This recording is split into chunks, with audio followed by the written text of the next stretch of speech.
Rajesh law centre में आप लोगों का स्वागत है। आज हम लोग भारतीय संविधान अधिनियम 1872 पर चर्चा करेंगे। इस पूरे अधिनियम का वर्गीकरण किया जाएगा।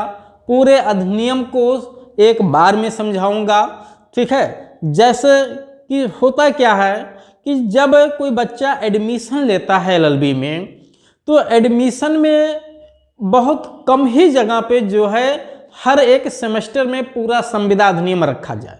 यूनिट वाइज जो है सिलेबस बटे होते हैं और सिलेबस में जो है कहीं संविधान अधिनियम का पहला दूसरा चैप्टर रख दिया गया, कहीं तीसरा रख दिया गया, कहीं चौथा रख दिया गया। तो इस तरह से जो है वो बच्चे वही 2 यूनिट 3 यूनिट 1 यूनिट अपना पढ़ने के चक्कर में केवल संविधान अधिनियम के उतने ही पार्ट्स को पढ़ पाते हैं, जिसके कारण से कभी भी वो पूरे संविधान अधिनियम को समझ नहीं पाते हैं। पूरे संविधान अधिनियम को समझ नहीं पाते हैं और ये समझ ना होने की वजह से उनको इस विषय में जो उनकी पकड़ होती है वो मजबूत नहीं रह जाती, वो ढीली हो जाती है और यहीं से वो अपने आप को कमज़ोर समझने लगते हैं। आज इस कमज़ोर की कड़ी को समाप्त कर देंगे। पूरे संविधान अधिनियम को एक वीडियो के माध्यम से बताऊंगा।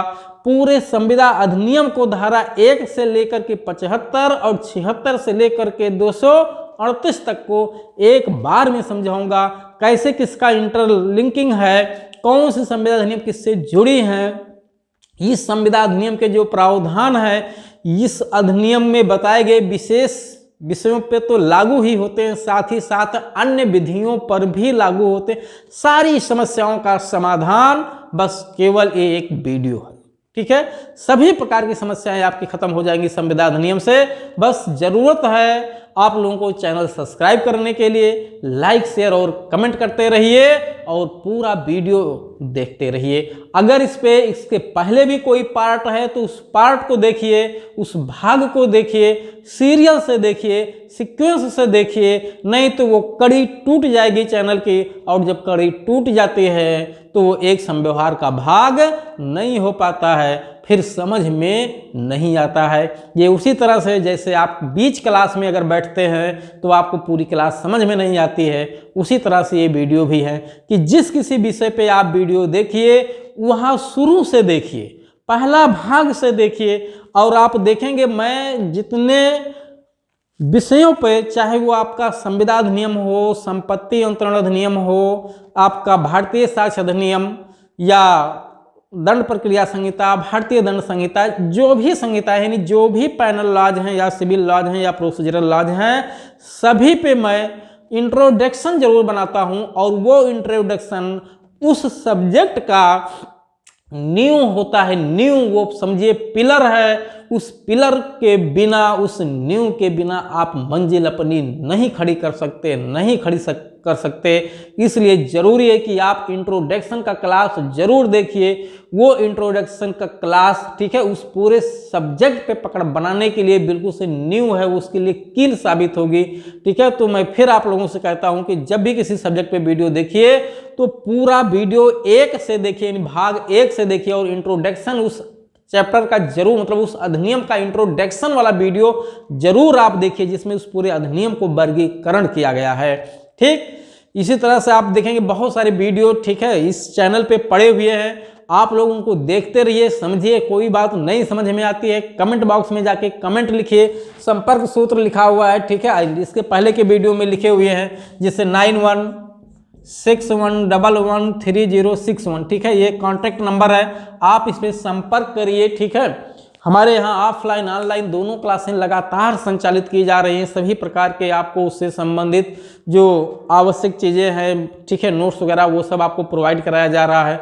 बस आप लोग संपर्क करिए और चीज़ों को अच्छे से समझिए और जो आपका उद्देश्य है उसमें आप सफल होइए। आइए हम लोग भारतीय संविधान अधिनियम के बारे में चलते हैं कि भारतीय संविधान अधिनियम क्या है, क्या बातें इसमें लिखी गई हैं, इतना इम्पोर्टेंस क्यों है। न केवल ये एकेडमिक एग्जाम में, एलएलबी के एग्जाम में, बल्कि जो कंपटीशन के लेवल के एग्जाम हैं, वो चाहे आपका पीसीएसजे का हो, चाहे एपीओ का हो, ठीक है, सॉरी एपीओ में नहीं पूछा जाता है, यूपी में पीसीएसजे और एचजेएस का एग्जाम हो, इसके अलावा आप कहीं लीगल एडवाइजर के रूप में जाएंगे अदर जगह, तो वहाँ भी भारतीय संविदा अधिनियम रखा जाता है। ठीक है, ये कॉमर्शियल लॉ की श्रेणी में भारतीय संविदा अधिनियम आता है। तो इस तरह से हर एक स्टेप पे ये महत्वपूर्ण है आपके व्यवहारिक पक्ष के लिए। अगर आप कोई प्रैक्टिस कर रहे हैं, सिविल मामले की प्रैक्टिस कर रहे हैं, तो उसमें भी ये बहुत महत्वपूर्ण भूमिका निभाता है। बिना आपको बेसिक जानकारी के आप कहीं भी, ठीक है, आप कहीं भी अपने आप को स्टेब्लिश नहीं कर सकते हैं, चाहे वो कंपटीशन हो या प्रैक्टिस हो या एकेडमिक एग्जाम हो। जब तक आपके पास बेसिक जानकारी नहीं तब तक आप अपने को स्टेब्लिश नहीं कर सकते हैं। और ये एकमात्र चैनल है जिस पे आपको बेसिक चीज़ें बताई जाती हैं, बेसिक चीज़ें बताई जाती हैं। ठीक है, और उस बेसिक चीज़ ही आपके जो मंजिल है उस मंजिल का वो सीढ़ी साबित होगी, उसी का वो आधार साबित होगी। आइए तो हम लोग देखते हैं सबसे पहले भारतीय संविदा अधिनियम के बारे में बेसिक जानकारी। सबसे पहले ये अधिनियम जिसका नाम है पूरा भारतीय संविदा अधिनियम 1872, अर्थात ये अधिनियम कब बनाया गया? 1872 में बनाया गया। ठीक है, देखिए एक चीज़ और ध्यान रखिए, मैं इसके ऐतिहासिक कालखंडों में नहीं जाना चाहता हूँ। ऐतिहासिक कालखंडों में नहीं जाना चाहता हूँ। क्यों नहीं जाना चाहता हूँ? क्योंकि वो ऐतिहासिक कालखंड जानना कोई गलत चीज़ नहीं है, लेकिन वो आपके एकेडमिक एग्जाम के लिए या आपके तैयारी के लिए बिल्कुल आवश्यक नहीं है। इसी नाते इस चैनल पे केवल आपको उतने ही मटेरियल बताए जाते हैं जितना आपके लिए ज़रूरी है। आइए तो भारतीय संविदा अधिनियम 1872, भारतीय संविदा अधिनियम 1872, ठीक है, कब बनाया गया? तो 1872 में बनाया गया, द इंडियन कॉन्ट्रैक्ट एक्ट 1872। ठीक है, इस 1872 में ही सेम इसी ईयर में इंडियन एविडेंस एक्ट भी बनाया गया है। लिखा हुआ है इसका अधिनियम संख्या क्या है, एक्ट नंबर क्या है, यानी 1872 में ये किस नंबर पे बनाया गया है, इसके पहले कितने कानून बनाए जा चुके थे उस साल में? तो 8 एक्ट बनाए जा चुके थे, इसका नंबर 9वां था, इसलिए एक्ट नंबर 9 है। ये आपके कंपटीशन में पूछा जाता है, एकेडमिक एग्जाम में तो शायद नहीं पूछा जाता है, यानी एलएलबी में ये नहीं पूछा जाता है, लेकिन एकेडमिक एग्जाम में बड़े पैमाने पर पूछा जाता है। उसके बाद चैप्टर संख्या क्या है? टोटल 11 चैप्टर हैं। कितने अध्याय हैं? 11 अध्याय हैं। हाँ, वर्तमान में इसमें 11 अध्याय नहीं रह गए हैं, 2 अध्याय इसके रिपील हो गए हैं, चैप्टर 7 और चैप्टर 11। अभी उस पर चलेंगे, हम लोग चर्चा करेंगे, लेकिन जो मूल चैप्टरों की संख्या थी वो 11 थी। धाराओं की संख्या धारा 1 से लेकर के 268 तक थी। ठीक है, यहाँ मैं 238 लिखा हूँ, 238 वर्तमान में है, लेकिन ये पहले 268 तक था। तो धारा 1 से लेकर के 268 तक था, वर्तमान में 238 तक बचा हुआ है। ठीक, तो ये चीज़ें बेसिक चीज़ है जो आपको पता होना चाहिए कि अधिनियम संख्या का कितना है, 9 है। इस चैप्टर कितने हैं? 11 है। 11 ही चैप्टर आप देखेंगे भारतीय साक्ष्य अधिनियम में भी रखे गए हैं, 11 चैप्टर। ठीक है, हाँ, वहाँ धारा 167 थी, यहाँ पे 268 तक था। तो इससे चैप्टर मतलब ये अधिनियम भारतीय साक्ष्य अधिनियम से काफ़ी विस्तृत था। उसके बाद ये पास कब हुआ है? देखिए 2 डेट होता है, एक पासिंग डेट होता है, एक इन्फोर्स डेट होता है, जिसको लागू होना कहते हैं या प्रवर्त तारीख कहते हैं। ठीक है, आपके एग्जाम में कंपटीशन में इन्फोर्स डेट बहुत ज़्यादा महत्वपूर्ण होता है। हर एक एक्ट का इन्फोर्स डेट आपको जरूर याद करना होता है अगर वो प्रारंभिक परीक्षा में रखा गया है तो सिलेबस में। तो इसका पासिंग डेट का मतलब होता है वो अधिनियम उस विधायिका के द्वारा कंप्लीटली बनाया कब गया। ठीक है, तो जिस डेट को फाइनली लागू किया मतलब पास किया जाता है वही उसका पासिंग डेट 25 अप्रैल 1872 है। और ये अधिनियम लागू कब होता है, यानी व्यवहार में कब आता है, कब से शुरू हो जाता है काम करना। ठीक है, तो शुरू होता है ये 1 सितंबर 1872 को। यही डेट सबसे ज़्यादा महत्वपूर्ण है, 1 सितंबर 1872 और 1 सितंबर 1872 ही, ठीक है, आपके इंडियन एविडेंस एक्ट का भी इन्फोर्समेंट डेट है। 1 सितंबर 1872 भारतीय साक्ष्य विधि का भी इन्फोर्समेंट डेट है और भारतीय संविदा अधिनियम का भी इन्फोर्समेंट डेट है। कितना? 1 सितंबर 1872, दोनों का इन्फोर्समेंट डेट सेम है, याद रखिएगा। उसके बाद इधर आ जाइए, इसको एक्ट कैसा है ये फिर मैं कहूँगा। मेरा सबसे पहला वीडियो जो इस राजेश ला चैनल पे, राजेश ला सेंटर पे बनाया गया है, वो सभी विधियों का वर्गीकरण किया गया है। उस वीडियो को आप लोग जरूर देख लीजिएगा, ठीक है। अगर उसको आपने देख लिया तो समझिए आधी एनर्जी, ठीक है, आपका आधा एनर्जी नहीं, आधा कॉन्फिडेंस आपका अब दोगुने में बदल जाएगा। यानी आपका जो विश्वास है वो बहुत तेजी से आगे बढ़ेगा और आपको चीज़ें समझ में आएंगी। इसलिए पहला वीडियो आप जरूर समझ लीजिएगा, पढ़ लीजिएगा, उसको देख लीजिएगा। इसमें लिखा गया है कि भारतीय संविधान अधिनियम किस तरह की विधि है, ठीक है। तो जितनी विधियां भारत में हैं मैंने सबका वर्गीकरण वहां करके बताया हूं।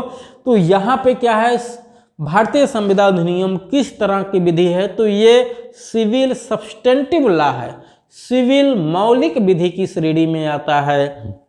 अर्थात इस विधि से हमें कुछ अधिकार, दायित्व या निर्योग्यता दी जाती है, ठीक है। इसमें केवल प्रोसीजर की बात नहीं की गई है, प्रोसीजर के लिए अलग से व्यवस्था की गई है। तो ये सिविल सब्सटेंटिव लॉ है। दूसरा, ये मेजर एक्ट की श्रेणी में आता है, इसे हम माइनर एक्ट नहीं कहते हैं, क्योंकि ये सामान्यतया हमेशा हर मामलों में लागू होता रहता है। इसमें सैद्धांतिक पक्ष भी बताए गए हैं, व्यवहारिक पक्ष भी बताए गए हैं। दूसरा, इसका इफेक्ट क्या होगा, इफेक्ट है भूतलक्षी एवं भविष्यलक्षी प्रभाव। यानी इसके जो है लागू होने, इसका नेचर क्या है, वो नेचर भूतलक्षी भी हो सकता है, भविष्यलक्षी भी हो सकता है, मतलब दोनों तरह से लागू है। मेन आप अगर इसको भूतलक्षी कहते हैं तो गलत नहीं, जो भूतलक्षी होता है वो भविष्यलक्षी में भी आ जाता है, यानी बैक डेट से भी लागू हो सकता है। क्योंकि फिर समझिएगा, भारतीय संविधान का जो अनुच्छेद 20(1) है, आर्टिकल 20 का क्लाज 1, ये कहता है दंडिक विधियों को रोकता है, जो क्रिमिनल सब्सटेंटिव लॉ हैं उनके बैक डेट से लागू होने को रोकता है। सिविल विधियों को बैक डेट से यानी रिट्रोस्पेक्टिव इफेक्ट पे प्रभाव नहीं डालता है। अर्थात जितनी सिविल लॉज हैं वो रिट्रोस्पेक्टिव इफेक्ट रख सकती हैं, लेकिन जो क्रिमिनल लॉज होते हैं, जो दंडिक विधियां होती हैं, वो रिट्रोस्पेक्टिव इफेक्ट नहीं रख सकते हैं। अर्थात वो भूतलक्षी प्रभाव नहीं रख सकते हैं, उनका प्रभाव हमेशा भविष्यलक्षी होता है। लेकिन सिविल मौलिक विधियां भूतलक्षी प्रभाव भी रख सकती हैं। तो वही मैंने यहाँ बताया कि भूतलक्षी एवं भविष्यलक्षी प्रभाव दोनों होते हैं। और ये समवर्ती सूची का विषय है। किस सूची का विषय है? संविदा विधि समवर्ती सूची का विषय है। समवर्ती सूची की परिशिष्टि 7 में इसका उल्लेख किया गया है। समवर्ती सूची की 7वीं लिस्ट में संविदा अधिनियम का उल्लेख किया गया है। यानी आप ये भी कह सकते हैं कि संविदा अधिनियम का उल्लेख समवर्ती सूची की 7वीं परिशिष्टि में सरकार के द्वारा बनाया गया कानून है। ठीक है, किसने बनाया है? हमारी पार्लियामेंट ने बनाया। ठीक है, हाँ, उस समय पार्लियामेंट तो नहीं थी देश की। ठीक है, तो जो 1872 में यानी हमारे वायसराय थे, क्योंकि ब्रिटिश गवर्नमेंट का शासन चल रहा था भारत पे, तो ब्रिटिश गवर्नमेंट के माध्यम से यहाँ पे शासन संचालित किया जा रहा था। उस ब्रिटिश गवर्नमेंट के माध्यम से यहाँ जो हुकूमत होती थी वो वायसराय के माध्यम से उस समय हो रही थी, तत्कालीन समय में, जिस समय ये कानून बनाया गया। क्योंकि उसके पहले तो गवर्नर जनरल हुआ करता था, लेकिन 1858 के बाद से, ठीक है, वायसराय के रूप में उसका नाम चेंज कर दिया गया। तो वायसराय के द्वारा एक कानून पास किया गया था। अब हम लोग चलते हैं इस संविदा अधिनियम में है क्या, इस संविदा अधिनियम में क्या चीजें हैं। तो संविदा अधिनियम को 2 भाग में बांटा गया है। ध्यान दीजिएगा, 2 भाग में। पहला भाग है सैद्धांतिक पक्ष, थ्योरेटिकल पार्ट इसका है सैद्धांतिक पक्ष, और दूसरा पार्ट है व्यवहारिक पक्ष। ठीक है, दूसरा पार्ट है व्यवहारिक पक्ष। इसका क्या मतलब है कि सैद्धांतिक पक्ष का मतलब होता है सिद्धांत, और सिद्धांत का मतलब होता है वसूल। ठीक है, और वसूल का मतलब है वो नियम जिस पे उस समाज को चलना होता है। उसी तरह से इसका भी सैद्धांतिक पक्ष है, अर्थात कुछ वसूल है, कुछ नियम है। उन नियमों को, उन वसूलों को हमेशा जब कभी कहीं कोई संविदा होगी, किसी संपत्ति को खरीदा बेचा जाएगा, संपत्ति का ट्रांसफर किया जाएगा, तो इन वसूलों का पालन करना ही होगा, इन नियमों का पालन करना ही होगा। ठीक है, जैसे मैं एक वसूल बता रहा हूँ, ये कहता है कि जो व्यक्ति अपनी संपत्ति को ट्रांसफ़र करता है, अगर वो ट्रांसफ़र उसके फेवर में नहीं है तो उसका मेजर होना जरूरी है, यानी वो सक्षम हो, अर्थात 18 साल की उम्र पूरी कर चुका हो। ठीक है, अंडर 18 नहीं होना चाहिए, अर्थात उसके अंदर समझ आ गई हो, नहीं तो अपनी संपत्ति का ट्रांसफ़र नहीं कर सकता, अपनी प्रॉपर्टी का ट्रांसफ़र नहीं कर सकता है। ये वसूल जो बताया गया है सैद्धांतिक पक्ष में, ये वसूल आप अपनी चाहे चल संपत्ति बेचिए, चाहे अचल संपत्ति बेचिए, चाहे बंधक करिए, विक्रय करिए, दान करिए, हर जगह लागू होता है। बात समझ में आ गया? कहीं भागीदारी फर्म बना रहे हैं वहाँ भी लागू होगा।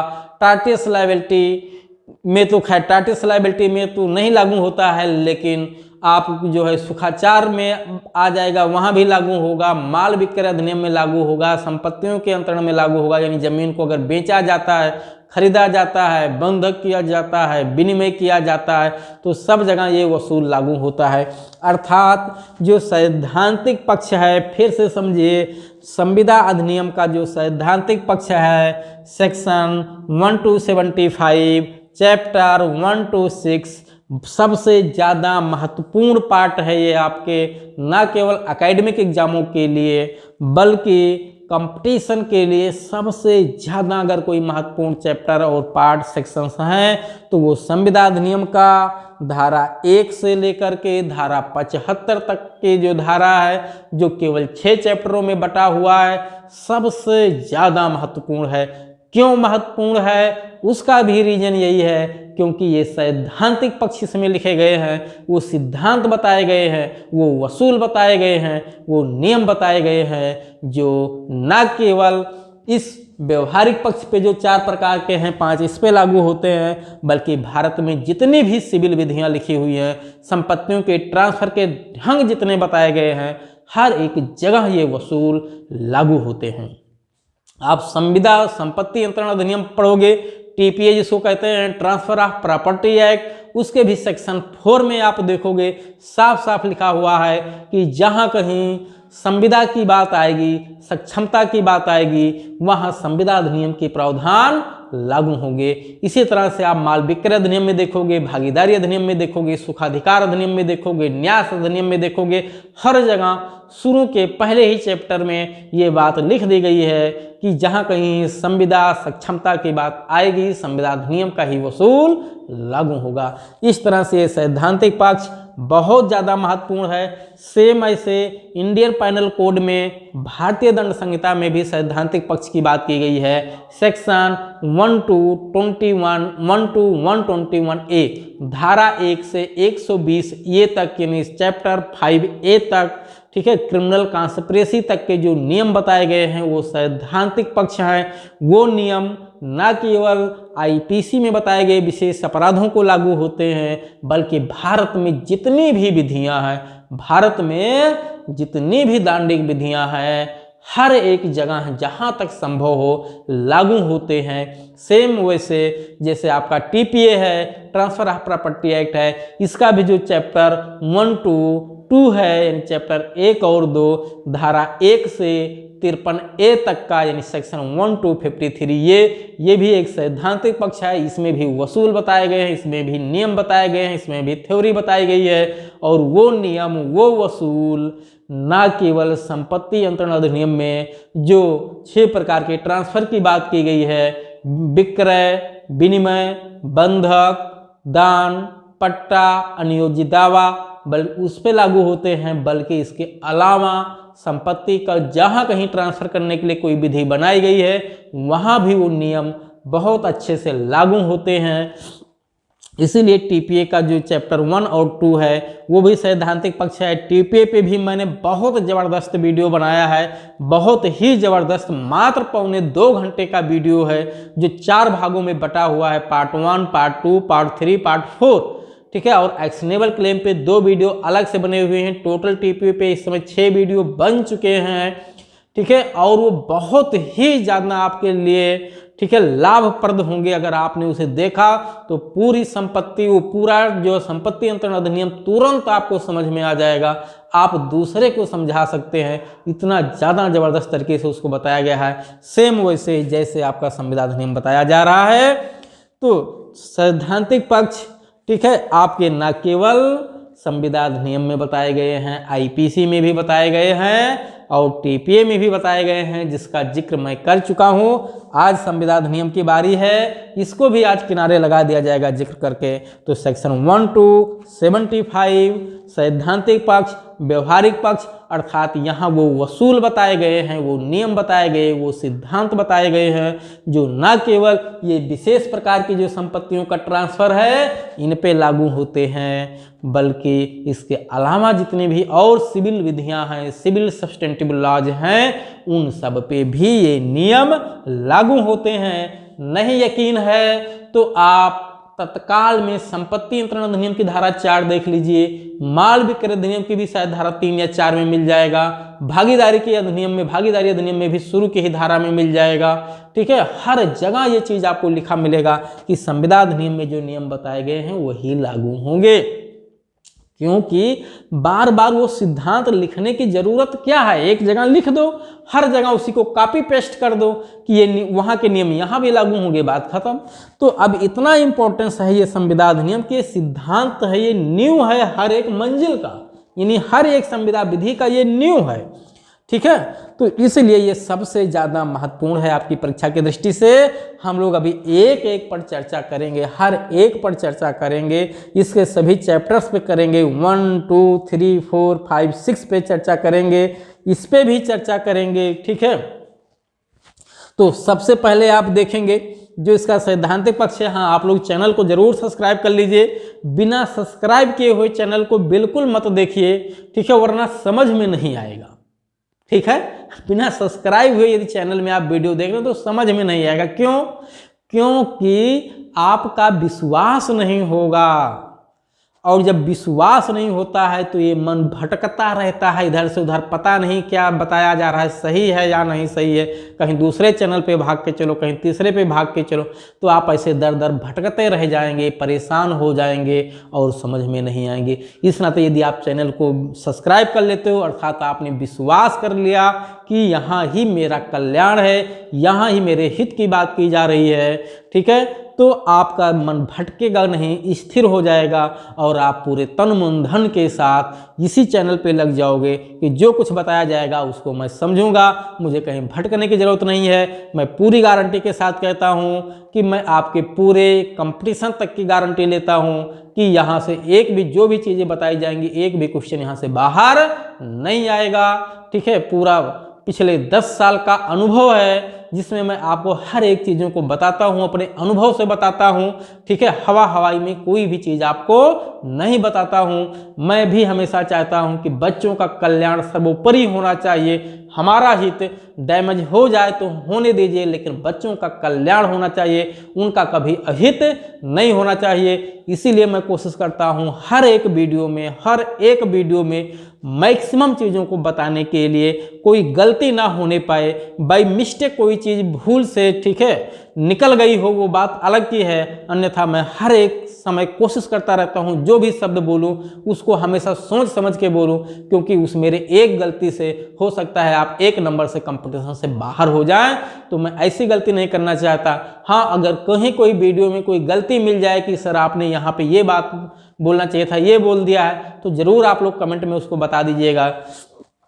ठीक है, लेकिन और सब्सक्राइब, लाइक, शेयर, कमेंट जरूर करते रहिए, अपने दोस्तों को भी बताइए, सब तक का, सभी बच्चों की पहुंच तक ये चैनल का होना चाहिए। ठीक है, जिससे उनको अधिक से अधिक लाभ मिले। आप लोग आइए, फिर अब हम लोग एक एक पे चर्चा करते हैं। यानी मोटा मोटा तो आपने समझ लिया कि सेक्शन 1 to 75 यानी चैप्टर 1 to 6 सैद्धांतिक पक्ष है, और सैद्धांतिक पक्ष का मतलब होता है सिद्धांत बताया जाना, यानी वसूल बताया जाना, नियम बताया जाना। वो वसूल न केवल इस संविधान अधिनियम के जो 5 प्रकार के अंतरण की बात की गई, संविदा की बात की गई है, उस पे लागू होते हैं, बल्कि इससे भिन्न जितनी भी और विधियां हैं सिविल विषयों से संबंधित, उन पे भी लागू होते हैं। अब इधर ये 5 प्रकार के संपत्तियों के अंतरण की बात की गई है, ठीक है। मैं इसको थोड़ा बता देता हूँ, फिर इस पे आता हूँ। ये 5 प्रकार के चैप्टर्स लिखे हुए हैं, चैप्टर 7, 8, 9, 10, 11, ठीक है। अब इसमें से जो चैप्टर 7 है यह है माल विक्रय अधिनियम, ठीक है, जिसको सेल ऑफ गुड्स कहते हैं, माल विक्रय। इस चैप्टर को यहाँ से रिपील कर दिया गया 1930 में और एक अलग से कानून बनाया गया, यानी एक अलग से सिविल विधि बनाई गई जिसको माल विक्रय अधिनियम कहते हैं, सेल्स ऑफ गुड्स एक्ट 1930, 1930 का, ठीक है। तो इसी को शॉर्टकट में सोगा कहते हैं, सोगा, ठीक है, सेल्स ऑफ गुड्स एक्ट, माल विक्रय अधिनियम। तो ये सेक्शन 76 to 123 तक था, तो ये 76 से 123 रिपील हो गया है। वर्तमान में चैप्टर 7 यहाँ नहीं है। अब ये चैप्टर 7 एक अधिनियम का रूप ले लिया है, ठीक है। उसके बाद चैप्टर 8 है जो क्षतिपूर्ति एवं प्रत्याभूत की संविदा की बात करता है, ठीक है। ये क्षतिपूर्ति की संविदा क्या होती है, प्रत्याभूत की संविदा क्या होती है, अभी इसको भी मैं समझाऊंगा, ठीक है। उसके बाद चैप्टर 9 बेलमेंट की बात करता है, बेलमेंट क्या होता है जिसको हिंदी में उपनिधान कहते हैं, अभी इसको भी समझाऊंगा। ये चैप्टर 9 है, 148 से 181। उसके बाद एजेंसी चैप्टर 10 है अभिकरण, ठीक है। यहाँ भारतीय साक्ष्य अधिनियम की धारा 10 को भी एजेंसी के नाम से जाना जाता है, ठीक। धारा 182 से 238 और लास्ट चैप्टर पार्टनरशिप से था, भागीदारी से था। अध्याय 11 जो धारा 19 जो है जो 1932 में, ठीक है, रिपील कर दिया गया, भागीदारी पार्ट को, यानी चैप्टर 11 को रिपील कर दिया गया, यहाँ से हटा दिया गया, एक अलग से एक्ट बनाया गया है, इंडियन पार्टनरशिप एक्ट 1932, ठीक है। उन सब पे भी वीडियो बनेगा, आपको परेशान होने की जरूरत नहीं है। तो ये जो सेक्शन था ये 239 से 268 तक में था, इसको रिपील कर दिया गया। इस तरह से इस 5 चैप्टर में विशेष प्रकार के संविदा की बात यहाँ की गई थी। इस विशेष प्रकार के 5 संविदाओं में से 2 चैप्टर हटा दिए गए हैं जो अलग से अधिनियम का रूप ले लिए हैं 1930 और 1932 में। इस तरह से अब यहाँ टोटल चैप्टर 3 बचे हैं, 8, 9, 10, ठीक। तो आपको कितना पढ़ना है, 8, 9 और 10 पढ़ना है। शेष चैप्टर 7 और 11 यहाँ से हटाया जा चुका है, वो अलग से कानून बन चुका है, यानी अलग से अधिनियम बन चुका है। तो इस तरह से आपने देखा कि भारतीय संविदा अधिनियम को जितने पार्ट में बांटा गया है, ठीक है, वो 2 पार्टों में बटा हुआ है, सैद्धांतिक पक्ष और व्यवहारिक पक्ष में बटा हुआ है। सैद्धांतिक पक्ष में वसूल बताए गए हैं, वो नियम बताए गए हैं। व्यवहारिक पक्ष में इसके जो है कुछ विशेष प्रकार की तरह से संविदा करने की बात बताई गई, कुछ विशेष प्रकार की संविदा करने के ढंग बताए गए हैं। अब इन ढंगों का उल्लेख और ये जो विशेष प्रकार की संविदाएं हैं इनमें क्या क्या चीज़ें बताई गई हैं, ठीक है। इसमें जैसे प्रस्थापना क्या होता है, प्रपोजल क्या होता है, वाइडेबल एग्रीमेंट क्या होता है, वाइड कॉन्ट्रैक्ट क्या होता है, वाइड एग्रीमेंट क्या होता है, कंटीजेंट कॉन्ट्रैक्ट क्या होता है, ठीक है, और परफॉर्मेंस ऑफ कॉन्ट्रैक्ट क्या होता है, क्वासी कॉन्ट्रैक्ट क्या होता है, रेमेडी क्या होता है, इसको मैं इसके सेकंड पार्ट में बताऊंगा, ठीक है। तो आप लोग इस पार्ट को देखने के बाद सेकंड पार्ट देख लेंगे, ठीक है, तो बहुत सारी चीज़ें आपका क्लियर हो जाएगी, क्योंकि अब मैं इसको थोड़ा डिटेल से हर एक चैप्टर को, ठीक है, इसके सेकंड पार्ट में बताऊंगा।